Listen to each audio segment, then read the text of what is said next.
Glass books of the dream eaters. Imagine this, okay? Imagine the following, okay? In 2007, someone approaches you. They have a book and you pay $1 million advance for that book. You, who owns a publishing house, you pay $1 million advance to the author, whose name is Gordon. And then this is what you get after the book publishes.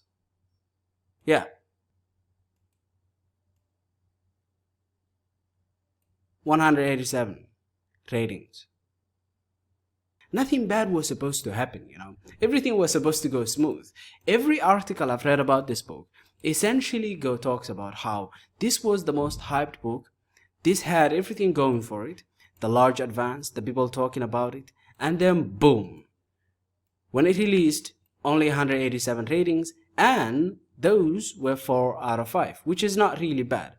Basically, across an unnamed city, an heiress, a killer, and a spy forge an unlikely alliance against a vicious conspiracy in a scrupulously realized Victorian world.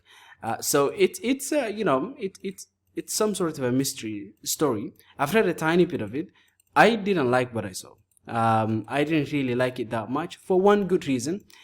The characters don't seem promising. They seem to be the same. They seem like they'll stay the same characters throughout the book. But hey, a lot of people enjoyed this book. Okay, 4 out of 5. I mean, if you really think about it, that is going to come out as 80% of people liked this book on Amazon that bought it. Many people really had very good things to say about it. It's just that the tragedy of this book, it's so large. You get such a huge advance, yet you sell nothing. Okay, so many people liked it, by the way. As I said, 80% of people liked it. So it's not like, I wouldn't say it's the sort of book that's for me, but it's for a lot of people. This one is my favorite books. However, it's an extremely long book, and if you don't have blocks of time dedicated to reading, it'll take a while to get through. If you're someone who dislikes authors whose writing style involves very detailed descriptions, then you'll probably not care for this author at all. This book for me was fascinating. I would classify it as a steampunk science fiction.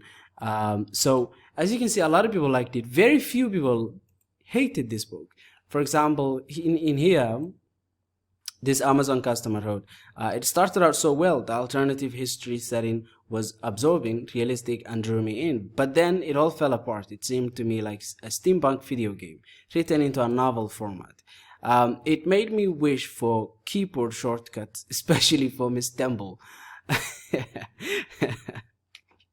So basically, as you can see, a lot of people don't like the length.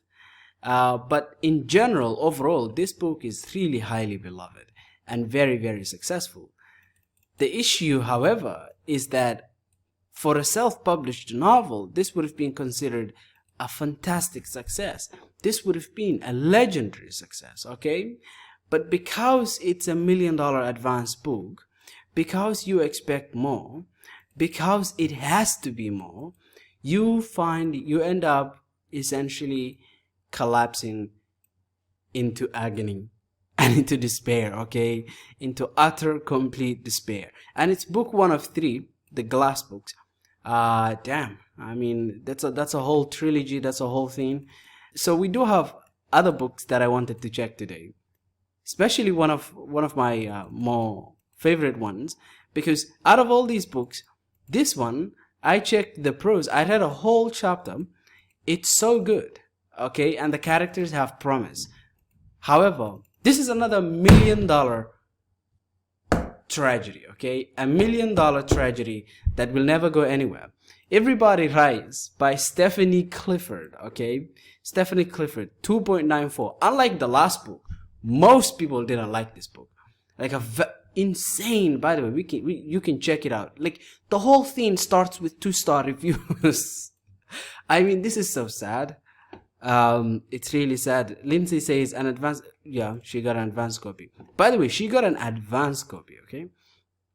Though I enjoy the parts of this book, I cannot say it is worthy of 7-figure book deal, okay? As you can see here, 7-figure book deal. Oh, the irony. Potential film or praise it has gotten. It's making me seriously question the integrity of the arts today. Even to me, that sounds like a ridiculous statement, but it's true. The plot of the book, at its roots, is that a 26-year-old woman named Evelyn is doing anything and everything she can to climb socially to the ranks of the upper class because of pressure from both her mother and her job. By the way, I would like to specify, I'm only reading the review of Lindsay.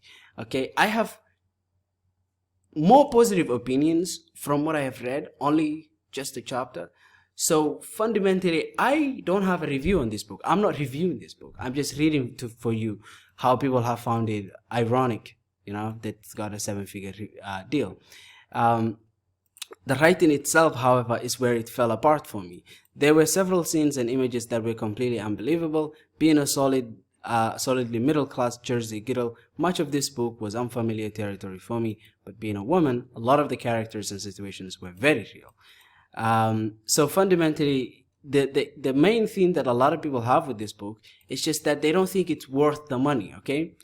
They don't think it's worth the money. Some people, in fact, hate reviewing, I am suspecting, because this book, I got just a hint that it might be good, because first chapter is very good. Anyway, 931 reviews, and many people, many people, questioning that whether it's worthy of a 7-figure deal, $1 million deal. Another book that actually got a huge ton of money is this one, okay? First Dark. First Dark is actually the best out of all the books in this list statistically, not because I've read any of it. I haven't really read much of it. So Nicole Cross wrote this book, 3.08, best number of reviews, the highest number of reviews. But gosh, these books are getting like 1,053 reviews when you're supposed to be, cashing in. Look, if you pay $1 million, you damn well deserve, okay? I'm not gonna lie to you.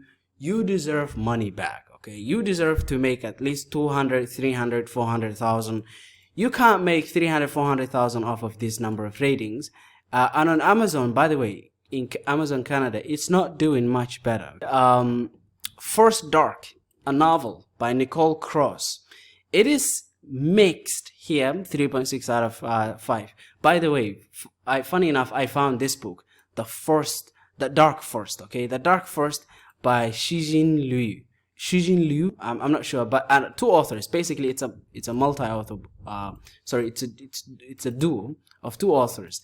They got about 7,000 ratings. This is a book where likely the publisher, I think it's published, basically paid anything for it, okay? So they're cashing in the money. The money is here, okay? But then you have the actual 6-figure book, First Dark, a novel by Nicole Cross, 215. By the way, I can just do the math here, okay? Let me do the math here for you. 7,000. Okay, 7,000 divided by 215. 32 times more, okay? This book that likely didn't really get a large advance has sold 32 times more than the book that got the $1 million advance. I mean, that's gonna be the saddest day in your life. Imagine. Okay, that's gonna be the darkest day in your life. Publisher is Harper Perennial. Harper Perennial? Well, whatever the heck that is. Oh, wait a minute. This is really a nice cover. What is this book? Recruitment. A dystopian novel. I hate dystopian novels. I cannot forget the YA days. I don't like the YA days. I don't want them to come back. So I'm never gonna give them any window. So, first one is much more positive. So today, that's where I'm really going to end this video. It's a very dark world out there. Business is just risk after risk after risk. You never know whether you're going to bag the next Harry Potter or you're going to bag the next First Dark. But, let's hope you bag the next Harry Potter. I am going to end it here. I hope that you enjoyed this video. I hope it was a bit funny or a bit strange or a weird exploration. Have a nice day. Bye.